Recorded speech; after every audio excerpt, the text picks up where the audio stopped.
Ok, la semana pasada estuvimos viendo Revelaciones o Apocalipsis capítulo 1 y quiero comenzar con la visión propiamente de Juan.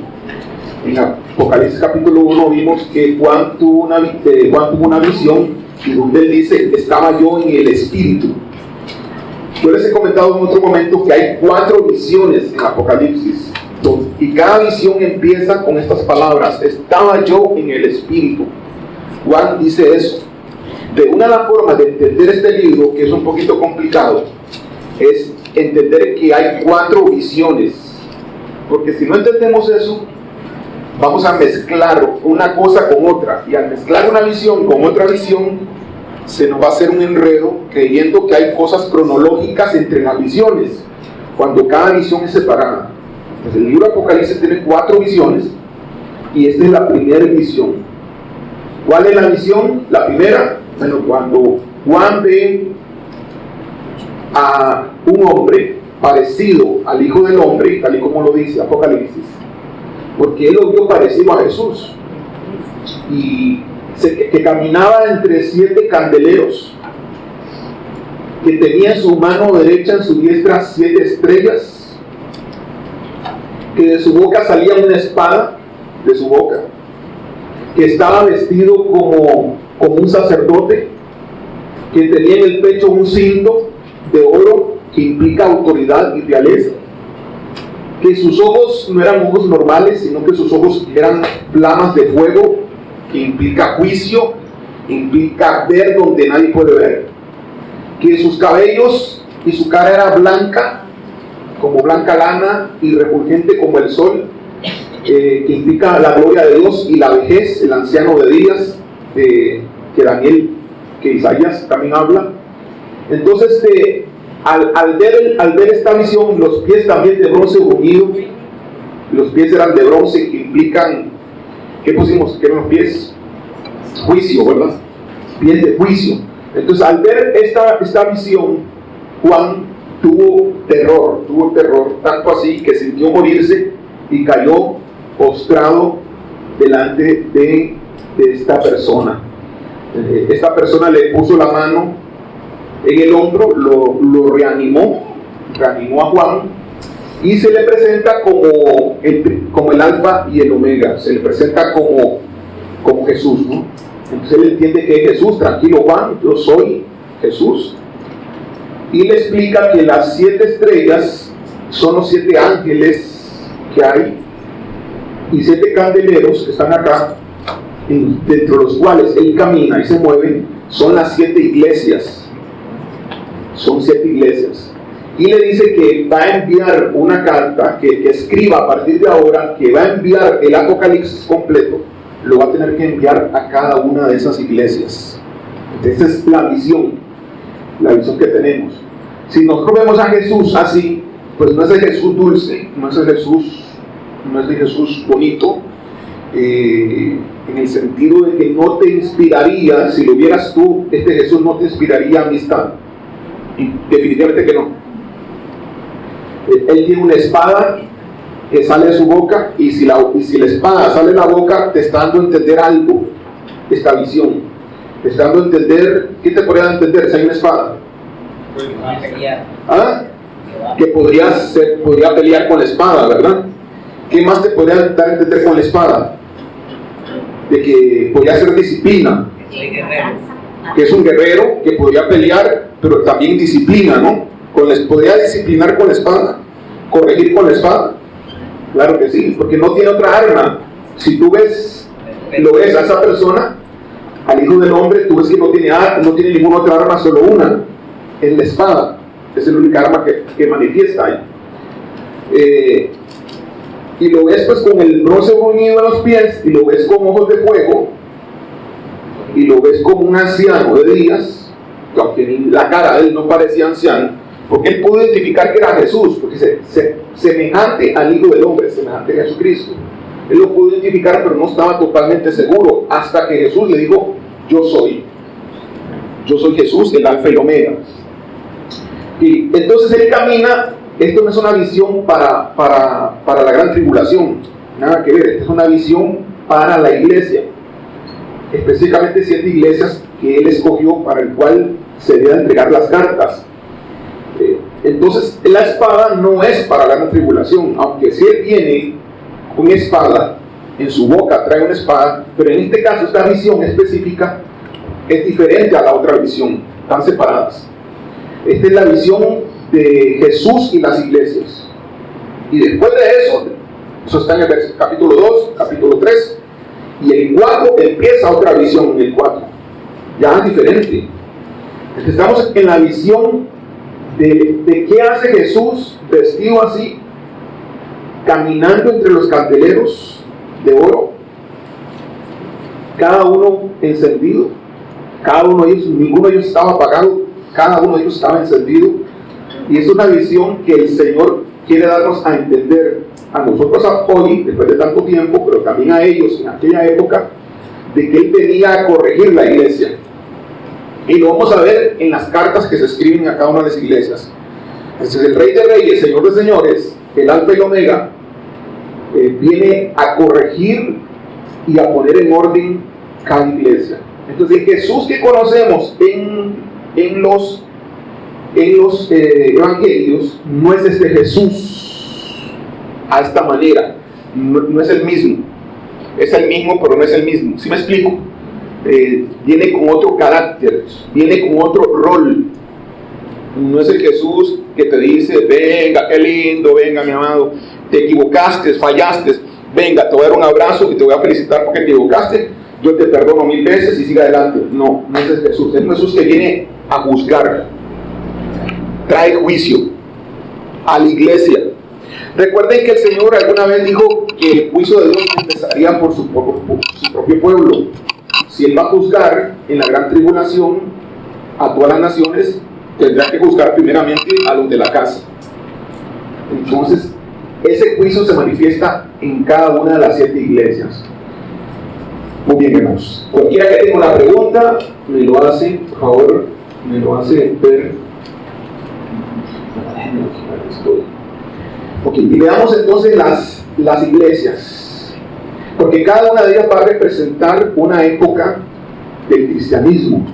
Y vamos a ver en qué época estamos nosotros más adelante. Y ahí lo vamos a ir viendo conforme a los años, después del año 0, cuando vamos a ir hasta el año actual. Tenemos aquí las cartas a Éfeso, que es la primera iglesia. Estamos aquí frente al mar Mediterráneo, no sé si se ubican por acá, Turquía, esta es Turquía, hoy Turquía. Mar Egeo, ¿se acuerdan ustedes de esos estudios sociales? Voy a ponerles otro mapa para que se ubiquen un poquito más dónde están esas iglesias. Tenemos a Éfeso, Esmirna. Éfeso era un puerto, pero ya no existe hoy. Éfeso no existe, solo ruinas hay. Interesante las ruinas, pero nada más eso. Esmirna sí existe, es un puerto y existe el día de hoy. Como unos 250,000 habitantes hay. Eso es en Turquía. Pérgamo, aquí está Pérgamo. El 4 Tiatira, el 5 Sardis, el 6 Filadelfia y el 7 Laodicea. Hemos dicho que estamos en la época de la Odisea, estamos en la época de la última iglesia. ¿Por qué decimos eso? Porque las características de las iglesias lo demuestran, lo manifiestan esas épocas. Y todos los historiadores cristianos y los teólogos cristianos concuerdan todos en eso mismo, de que es representativo. Eso no significa que lo que estaba pasando en aquella época no era verdadero. Sí estaba pasando eso en aquella época. A Éfeso le ocurría lo que dice Apocalipsis y a cada una de ellas le ocurría eso. Pero son representaciones también de las iglesias en general. Podríamos decir que hoy podría haber iglesias como de Éfeso. Alguna iglesia puede ser como Esmirna, otro puede ser como Sardis. Y no solamente iglesias, sino usted y yo podríamos representar y vernos reflejados en alguna de ellas. Ver que nuestro problema es el problema de la Odisea o el problema de Tiatira, identificar cómo estamos usted y yo. Recuerden que el Jesús que aparece ahí es el Jesús que viene a establecer un orden. que tiene la espada, que tiene los ojos de fuego, viene a examinar la iglesia, viene a juzgar la iglesia, viene a pesar la iglesia y viene a advertir a la iglesia. De igual manera a usted y a mí. Te puede hacer que aquí habemos 30, 40 personas y cada uno esté en algún lugar acá, en forma personal. Pero de forma global, la época en la cual estamos ya es la séptima iglesia, la Odisea. Estamos en la última iglesia. ¿Antes de qué? Antes de la gran tribulación, antes de que se manifiesten los juicios, que es la segunda visión a partir del capítulo 4 de Apocalipsis. Muy bien. Ahí están, veamos las 7 iglesias así rápidamente en cuanto al tiempo después de Jesucristo. Éfeso, que es la primera que vamos a ver, del año 30 al año 300 después de Cristo. Es típico, todo lo que le sucede a Éfeso, todo lo que se le dice a Éfeso es representativo de esta época. Algunos dicen que es la época apostólica, porque es del año 30, en los tiempos de Jesús, a 300 después de Cristo. Ese 300 es hasta Constantino. No, 313, por ahí anda, ¿no? De 30. Esmirna se sobrelapa, juntas, están como juntas en cierta parte, ¿no? Pero la característica de Esmirna básicamente está orientada a la persecución de la iglesia. Está del año 100 al 313, que es la época de Constantino, 313. Durante todo este tiempo Roma es el imperio que gobierna todo el mundo, durante todo este tiempo. Pérgamo es del 314 al 590, que va de Constantino a cuando se nombró el primer papa. ¿Por qué tiene que salir aquí el papado? Bueno, porque la iglesia cristiana se fue convirtiendo en lo que hoy conocemos la iglesia católica. La iglesia católica dice que son ellos los originales. No es cierto. Históricamente no es cierto. Es un engaño de la iglesia católica que les predican a todos los católicos. Históricamente no es así. Nunca existió un papado hasta que después de Constantino, ya cuántos años después, hasta el 590 aproximadamente, existió el papado como alguien que controlaba todas las iglesias. Siempre la iglesia de Jesucristo fue una iglesia que no tenía un control de una persona en particular. La iglesia de Jesús tenía una jerarquía muy plana. No había un sistema jerárquico de obispo, ¿cómo se le llama el que manda en Costa Rica? Arzobispo. No había cardenales, no había papa tampoco. O sea, todo el sistema jerárquico fue producto de la época de Constantino hasta acá. Todos los concilios y todo lo que hicieron. Entonces la iglesia original, que es esta, tiempo de Éfeso, tiempo de Esmirna, una gran parte de esa iglesia pues se prostituye políticamente, porque entra a tomar un rol político con el imperio que era el que estaba gobernando todo el planeta Tierra, el imperio romano. Después, cuando eran perseguidos, aquí fueron aceptados. Esa fue la trampa. Y vamos a ver qué le dice a Pérgamo, porque lo que se le dice a Pérgamo, pues ahí lo vamos a ver, y que casa bien con lo que ha pasado con la iglesia cristiana, específicamente con el catolicismo.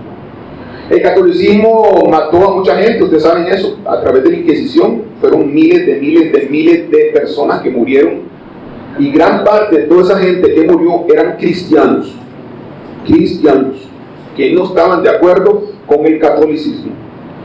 Muchos cristianos murieron. No crean que son brujos los que murieron, algunos brujos pudieron haber muerto, pero morían mucha gente que estaba en contra de la doctrina que ellos estaban predicando.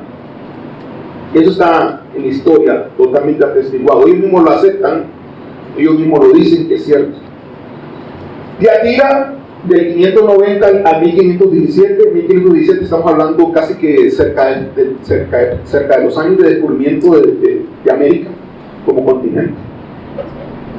Ahí hubo mucha persecución, mucha inquisición también hubo ahí a los cristianos. Ya estamos cerca ahí también de la Reforma acá, y Sardis de la Reforma a casi iniciando la Revolución Industrial, siglo XVIII, casi ya empezando el siglo XVIII, Sardis. Ya empieza la parte tecnológica aquí, ¿no? A nivel de todo el movimiento del globo de países, con la revolución industrial, la industria. Después sigue Filadelfia, después de la revolución industrial hasta el siglo XX, Filadelfia. Es decir, hace unos ¿cuántos años? 30 años. Hace unos 30 años, o un poquito más, 40 años, poniéndole mucho, estamos hablando de Filadelfia.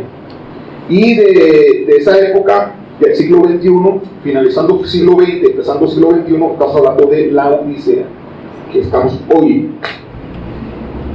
Hoy es la época de la Odisea. Aquí se pone arrebatamiento porque es lo único que hace falta. O sea, no hay nada más, no hay ningún otro requisito. Si estuvimos en alguna iglesia de estas, alguna parte de acá, pero ya estamos en la Odisea, es decir, lo que hace falta nada más es el arrebatamiento y listo. Para los que creemos en el arrebatamiento, porque hay cristianos que no creen en el arrebatamiento. Eso después, algún momento podemos hablar qué posiciones hay sobre el arrebatamiento.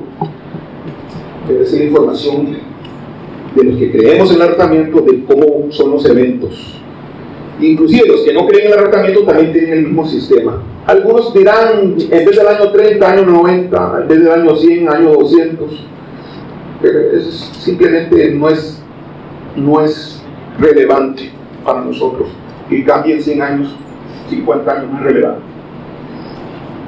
¿Estamos bien, hermanos? Entonces veamos las 7 iglesias que representan las 7 épocas del cristianismo.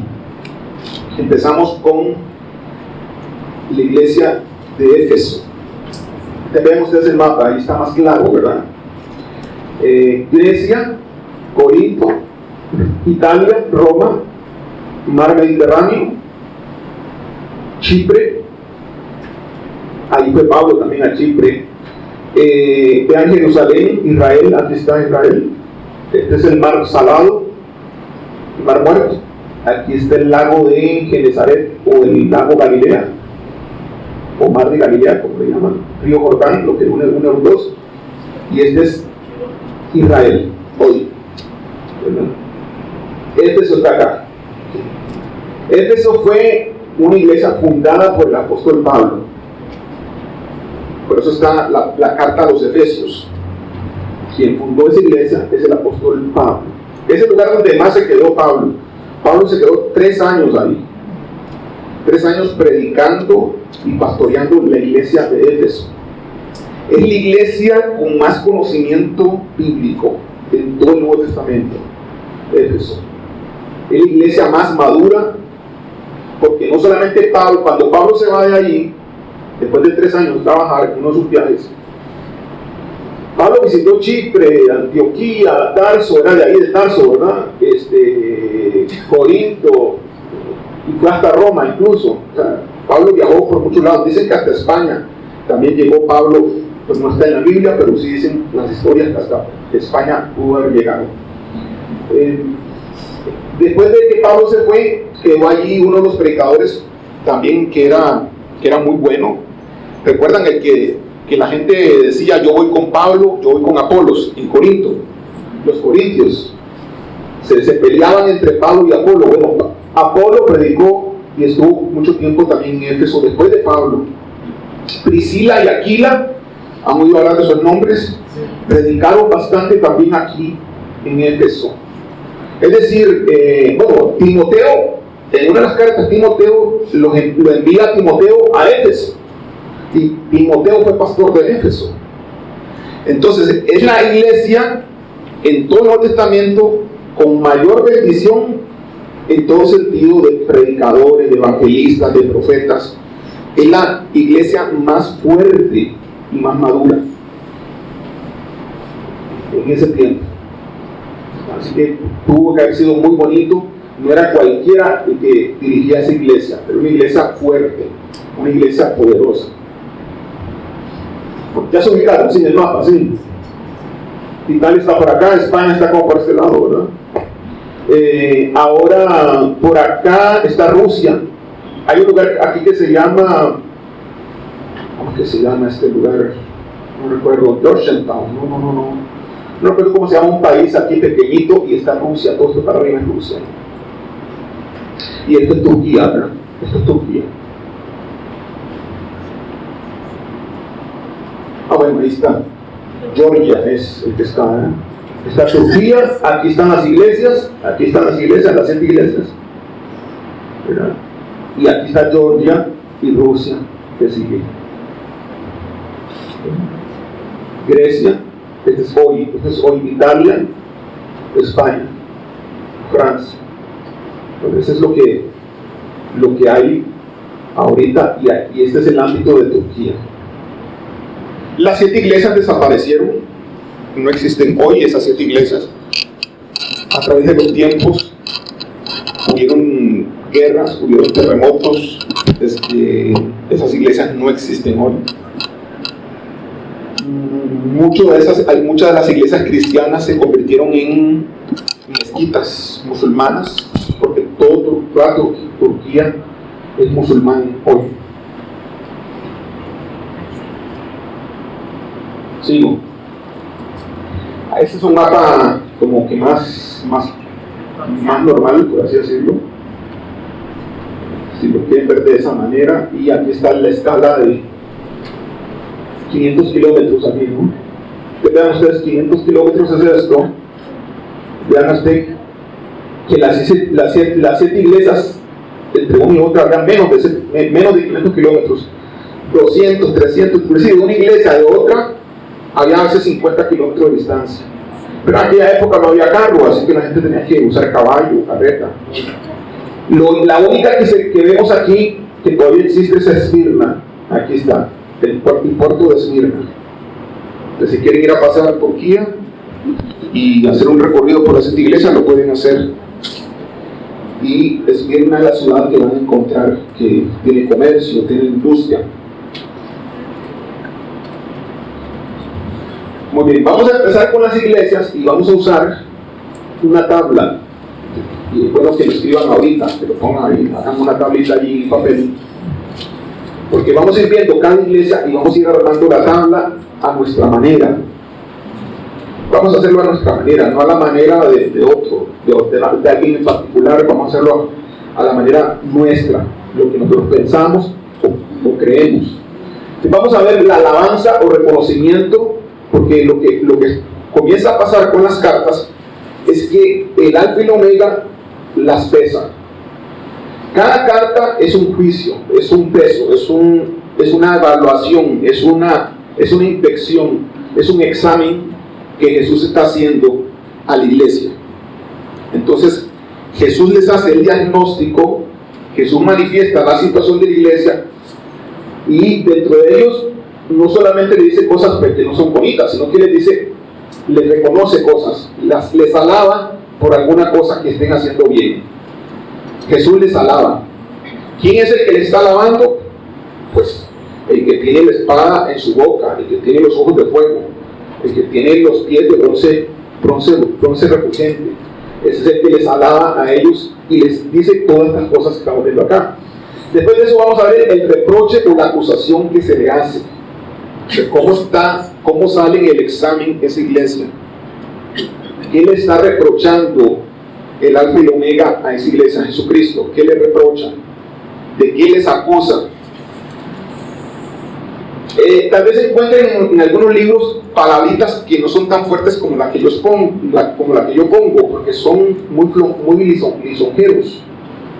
No sé por qué quieren darle a Jesús una imagen de lo que no es. Es clara la imagen de Jesús en la visión de Juan, que no es como amigo que Jesús está allí, no es el amigazo, ¿verdad? Jesús mi fiel amigo, no es ese rol. Podrá ser fiel amigo de Jesús, pero no es el rol que está tomando en este momento. Entonces la gente le pone, en vez de reproche, en vez de acusación, le pone una palabrita ahí para que suene como más bonito, para que todos digan qué bonito Jesús, sigue siendo bonito Jesús. No es que sea feo, sino que su posición es diferente, es más de juez, es más de examinador acá. Después le da un consejo y una corrección, que es lo mismo, consejo y corrección a cada iglesia. Y después les dice una disciplina los pone contra la espada y la pared a la iglesia y dice, si tú no obedeces, si tú no cambias, les da una disciplina a la iglesia. Algunas de esas son muy fuertes, son bastante fuertes, y después les motiva a que se corrijan y que si vencen, si salen de su problema, reciban un premio. Entonces les dice, les voy a dar un premio si ustedes se corrigen y salen vencedores. Entonces vamos a ver estos 5 aspectos. A su momento vamos a ponerle a Éfeso como un eslogan aquí, ¿no? Éfeso, por ejemplo, voy a inventar, ¿ok? Si eran perezosos, vamos a poner Éfeso, la iglesia haragana o la iglesia perezosa. Entonces, todo eso lo vamos a sacar acá, así que pongan atención porque ustedes son los que me van a ayudar a llenar esta tabla. ¿Está bien? Vamos a ver hoy 3, pretendo, no sé si me va a dar tiempo, pero pretendo que veamos las 3 iglesias primeras, Éfeso, Esmirna y Pérgamo. Empezamos con Éfeso. ¿Sí? Antes de empezar, me gustaría, recuerden el libro que es el que más recomiendo, traje varios libros la semana pasada, pero este es el libro que si lo encuentran, no sé si están en librerías y quieren buscar más información, pueden usar este libro chiquitico, pero muy bueno, mejor que libros grandes que existen hoy. No todo lo que diga pues tiene que ser verdad, pero porque nadie es perfecto. Este señor se llama Iván Parakuk, pero es un excelente libro. Me convence un poco este libro porque por varias razones, y tiene información muy importante que no hay en otros libros, aunque es pequeñito, tiene información muy buena. Y además, cuando todo el mundo creyó que el anticristo y la bestia era Rusia, ellos dijeron que no. Este es un libro de la década de antes de los 70s, casi que, o sea, imagínense. Déjenme ver, a ver qué época está aquí, Santo. Vamos a ver, impresión, ¿qué es lo que hay acá? No aparece, yo creo que en el prefacio va a aparecer la fecha. Febrero de 1970. Este libro fue publicado en 1970. Estamos hablando ya, ¿cuántos años? 40 años, entonces. 50 años.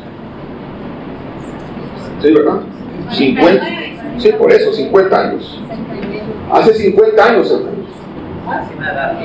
Cuando estaba la cortina de hierro, cuando había pleito entre Rusia y Occidente, cuando estaban los muros separando a Berlín, a las dos Alemanias, mejor dicho, ellos dijeron no, ellos no son la bestia. Cuando todo el mundo en aquella época decía que ellos eran la bestia, Rusia, ellos dicen no. Entonces me gusta porque algo tienen mucho a su favor en comparación con los otros libros de Apocalipsis de aquella época, los cuales yo no los leería, al menos yo no sé usted, pero alguien que se equivoque, que se arriesgue, que se equivoque, ¿para qué lo voy a leer? Prefiero leer algo, alguien que no se haya equivocado y que lo haya demostrado en la historia. ¿Perdón? Explicación del libro de Apocalipsis, así se llama. Explicación del libro de Apocalipsis. Ok, quiero sacar algunas cositas de acá y leérselas. Déjenme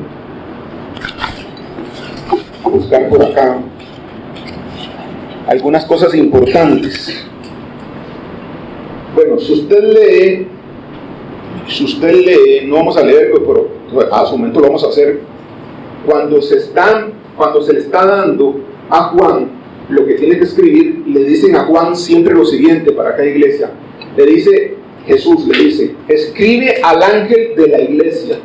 Así les dice, siempre es así. Escribe al ángel de la iglesia en Éfeso, por ejemplo. Cuando le escribe a Esmirna, a la iglesia de Esmirna, le dice a Juan, escribe al ángel de la iglesia en Esmirna. Entonces, llama la atención de que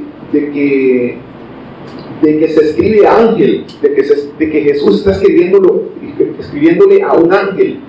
no dice que le escribe a la iglesia, le está diciendo que escribe al ángel de la iglesia. Obviamente el ángel va a representar la iglesia, obviamente eso se entiende, se conoce, pero ¿por qué le dice así? ¿Por qué le dice que escribe al ángel? ¿Por qué no le dice escribe a la iglesia? Se acabó. Bueno, aquí hay dos posiciones. Unos creen que realmente existe un ángel para cada iglesia, que las 7 estrellas que Jesús tiene en la mano derecha en la visión de Juan son realmente 7 ángeles de verdad. Pero otros tienen otra posición y dicen que no tiene sentido, porque al decir que le escriben al ángel, que eso no tiene mucha lógica. Y ahora vamos a ver la lógica que Iván Barkuk presenta aquí, y lo quiero leer, donde él dice que más bien el ángel no es un ángel como conocemos, ángel celestial, sino más bien es el pastor de la iglesia, es el anciano de la iglesia, el que está dirigiendo la iglesia. Entonces el cristianismo está, no diría que dividido, que tiene 2 posiciones, más bien uno de los que creen que realmente es un ángel de verdad, a quien le están escribiendo, y otros que creen que más bien es el pastor, a quien le están dando y le están escribiendo, es al pastor, que es el encargado de esa iglesia. Usted puede tomar cualquiera de las 2 posiciones. Puede ser para mí lo mismo que le haya escrito al ángel, que le haya escrito al pastor. Para mí no le quita la responsabilidad al anciano, al líder, no le quita la responsabilidad al pastor, pero suena más como que sea para el pastor.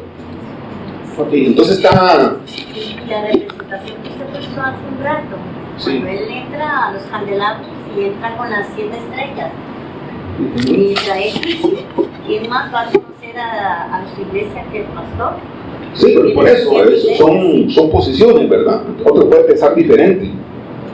Algunos dicen que porque en la diestra del Señor están los pastores, los ancianos. Cuando se dice anciano en el Nuevo Testamento es pastor, ¿sí? Para que se entienda.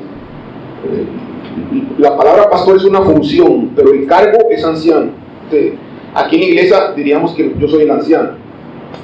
En aquel tiempo se hablaría de esa manera, con función de pastor. Eso es lo que... Podría haber otro anciano con función de apóstol, puede haber otro anciano, casi los que están en un ministerio se les llamaba ancianos. No todos los ancianos eran pastores, pero en general cuando no se decía nada, se decía anciano, el anciano de la iglesia, se sabía que era el pastor de la iglesia. La palabra Éfeso es deseo ardiente, sería si lo pasamos al lenguaje español, su significado es deseo ardiente. ¿Por qué deseo ardiente? Bueno, no sé, analicémoslo después de ver un poquito lo que pasa con esta iglesia, pero déjenme leerle un poco sobre la palabra del ángel del ángel de cada iglesia. Dice así este comentario: no cabe duda que este ángel significa el que dirige la iglesia, es decir, el anciano de la iglesia. Pues de lo contrario, si el Señor tuviera en mente a los ángeles celestiales, no habría necesidad de escribirles. El mismo Cristo podría comunicarles todo sin intermediarios. ¿Tiene sentido o no tiene sentido? Sí, porque el mismo Cristo, ¿dónde están los ángeles? En el cielo. Entonces, ¿para qué les va a escribir? Pues, ¿que acaso no están allí para decirles, ve para acá? ¿Ya? Les dice, ¿para qué necesita Juan? Para escribirles. En este caso está necesitando a Juan para escribirles a los ángeles. Recuerden que la palabra ángel, si lo pasamos al español, propiamente significa mensajero. Sí. Y se refiere ya sea a ángeles celestiales, a mensajeros celestiales, o se refiere a cualquier persona a quien Dios envíe a algún lugar. Ese es un ángel. Tú podrías decir, uy, usted es un ángel. Así le dicen a alguien, ay, usted sé que es un ángel. Para mí está perfecto. No lo están endiosando, no lo están divinizando. Le están diciendo simplemente, usted es un mensajero para mí, de parte de Dios. Eso es todo lo que está diciendo. De la palabra mensajero, en griego, pues la gente lo traduce ángel en español, o mensajero, simplemente. Si usted es enviado por el Señor a algún lugar, pues usted es un ángel. Entonces tiene razón, tiene aquí sentido al decir de qué necesidad tiene Dios de decirle a Juan que él escriba al ángel, si él le puede decir directamente, a no ser que sea el anciano de la iglesia. Eso es la lógica que utiliza acá. Pero diría alguien, dice acá, ¿por qué pues él los llama ángeles y no ancianos? Por cuanto para la iglesia ellos eran pastores, pero para el Señor eran ángeles. Porque la palabra ángel significa enviado o mensajero. Cristo los escogió y los envió. Por eso ellos son sus ángeles. Evidentemente, así es por cuanto ellos eran los mensajeros de Dios. Y presenta varios versículos aquí, Malaquías 3:1, Mateo 11:10, Mateo 11:11. La palabra enviado del Señor en Ageo 1:13 significa en el original y en la traducción alemana ángel del Señor. También expresión mensajero del Señor. Y aquí, ¿por qué los ancianos de la iglesia son también mensajeros de Dios, pastores de la grey de Cristo, obispos, que significa el que vigila, protector? Por eso ellos se llaman ángeles, hasta el grado que cumplen con su obligación de mensajeros. Hay también espíritus que no se llaman ángeles, sino querubines, serafines y sencillamente espíritus. Por eso el anciano, si es realmente no enviado por Dios a la iglesia, es un ángel, es decir, un mensajero. Ok.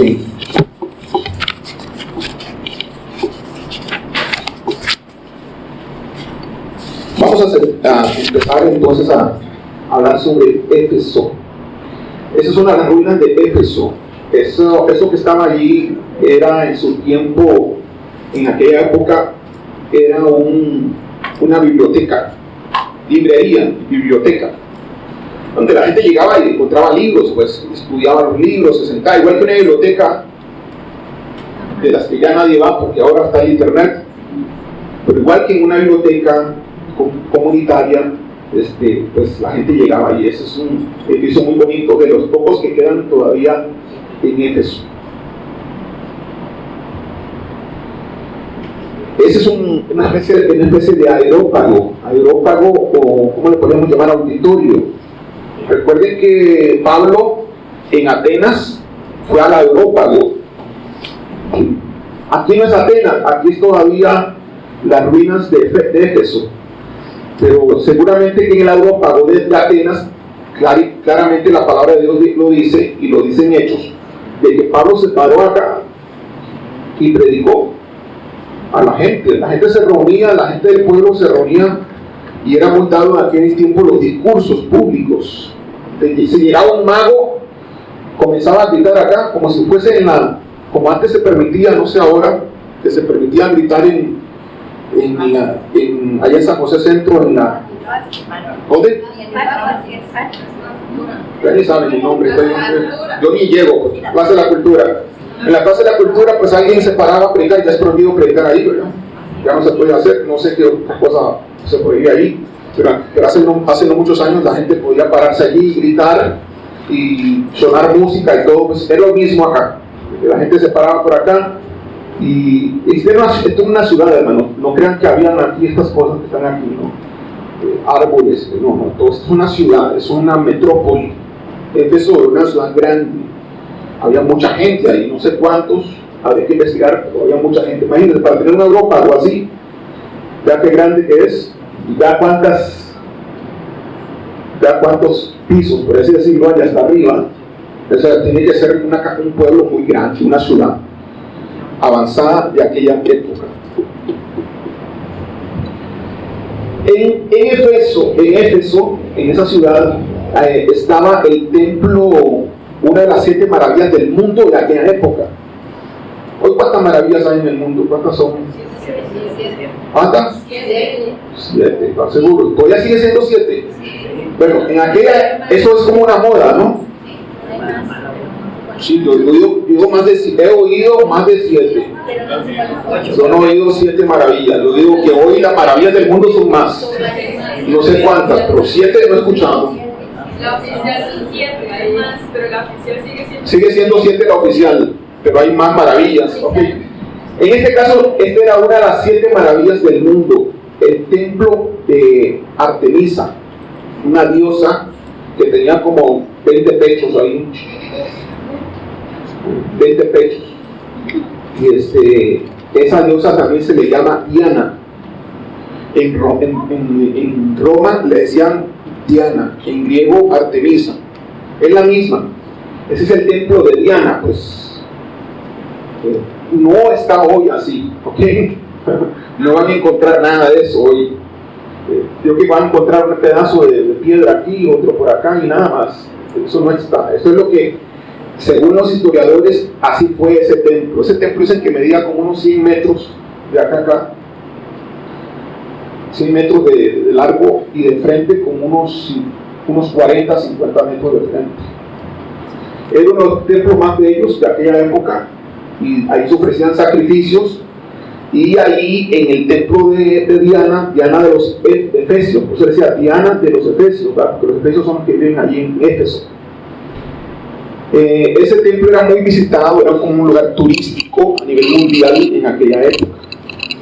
Llevaban sacrificios a Diana de los Efesios y habían doncellas dentro del templo que lo que hacían era que en base a las ofrendas que se daban, hacían sexo con los que traían las ofrendas. Dependiendo de la ofrenda, te regalaban sexo o te obligaban, incluso como parte del sistema.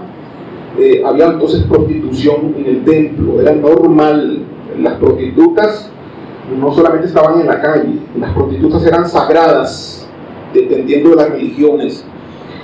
Casi siempre todas las religiones han tenido prostitución sacra prostitución, excepto la que viene por parte de Jesucristo y los judíos, ¿no? Las monoteístas no han metido nunca en sus ritos asuntos de sexo.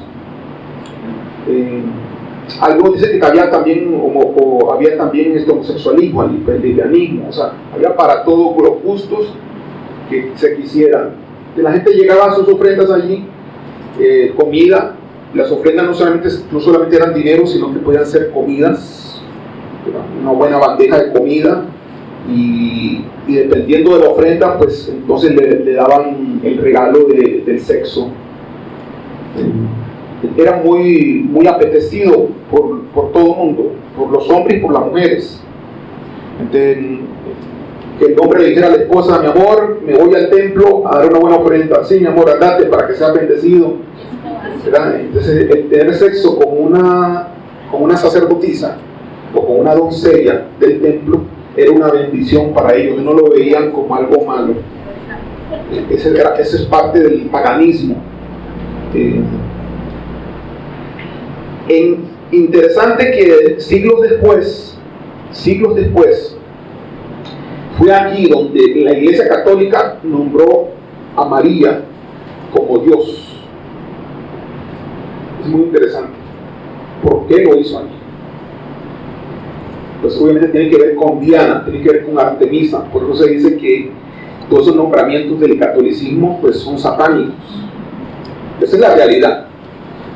Y eso está escrito en la historia. Pues uno de los concilios donde se nombró ese concilio a María, la madre y la diosa del cielo, fue acá.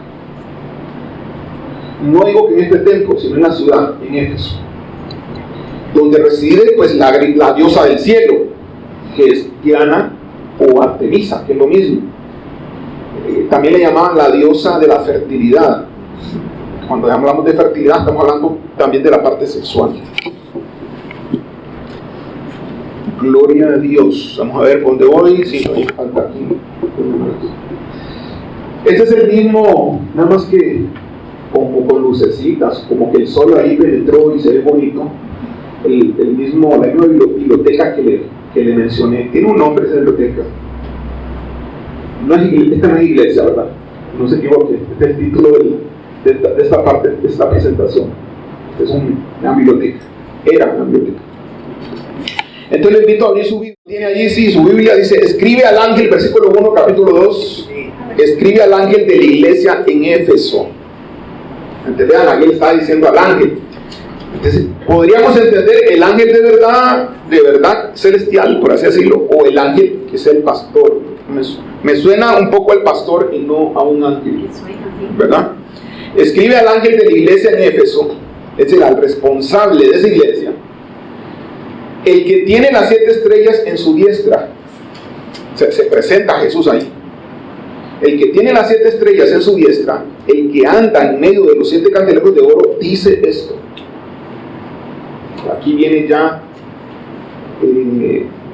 pues el análisis y el examen que hace el que tiene esas 7 estrellas y el que camina en medio de los candeleros.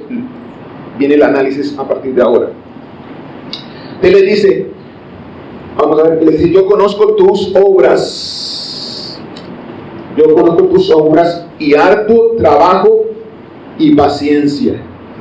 Quedémonos un poquito por ahí. Cuando dice yo conozco tus obras, realmente no está diciendo que está mal la iglesia, más bien al revés. Cuando dice yo conozco tus obras, está diciendo yo sé que lo que estás haciendo y que hay cosas que haces a mi favor.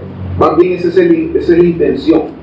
La intención cuando le dice yo conozco tus obras no es que anda mal, sino que conoce las obras. Como conoce las obras, pues las valen esas obras, pues. Algo está haciendo bien esta iglesia. Dice, yo conozco tus obras. Y aquí le va diciendo poco a poco cómo son esas obras. Y tu arduo trabajo y paciencia. Es decir, no entendamos, hermanos, que es que trabajaban desde la mañana en una empresa y salían a las 11 de la noche. O sea, cuando dice arduo trabajo, no es eso. Es arduo trabajo en el Señor. Es un examen a la iglesia, no su vida natural normal, sino como iglesia. Entonces vemos que esta iglesia es una iglesia muy trabajadora, porque dice tu arduo trabajo. Y cuando les dice paciencia, estamos hablando también de pruebas. Es una iglesia aprobada. Hacía mucho para Dios y era aprobada. Sigo allí. Y que no pueden soportar a los malos. Cuando le dice que no puede soportar a los malos, es del lado positivo también, ¿verdad? Porque si había mala gente en la iglesia no soportaba a la mala gente, o se corregían o se iban, pero no lo soportaba. Es decir, la iglesia no permitía que la gente mala tuviese raíz en la iglesia. O se corregían en la iglesia los malos o los sacaban. Se quiere una iglesia celosa, pero una iglesia genuina, trabajadora. Eso es lo que vamos viendo aquí. Así que vamos analizando para poder hacer la tabla. Recuerden que vamos a hacer la tabla y yo les voy a preguntar a ustedes. Ustedes van a llenar la tabla. Y que no puedes soportar a los malos y has probado a los que dicen ser apóstoles y no lo son. Vean ustedes, había gente que llegaba allí diciendo que eran apóstoles, como si fuese Pablo, o sea, como si fuesen grandes predicadores. Llegaban allí y ellos los probaban. O sea, esta iglesia era una iglesia que conocía muy bien la palabra de Dios. Los probaba y dice acá, y los has hallado mentirosos. Vamos a hablar en versículo 2 del capítulo 2. Y los has hallado mentirosos. Entonces, esa es una de las características de esta iglesia, ¿no? Los que llegaban como oveja, esta iglesia los desenmascaraba y los públicamente los señalaba como mentirosos o falsos. No era jugando estar en esa iglesia. No era cualquier patavueltas que se podía quedar allí. El que se quedaba allí estaba bien arrepentido y se ponía rápido a trabajar. Una iglesia, pues bien, se ve muy bien, ¿verdad? Esta iglesia se ve muy bien. Versículo 3.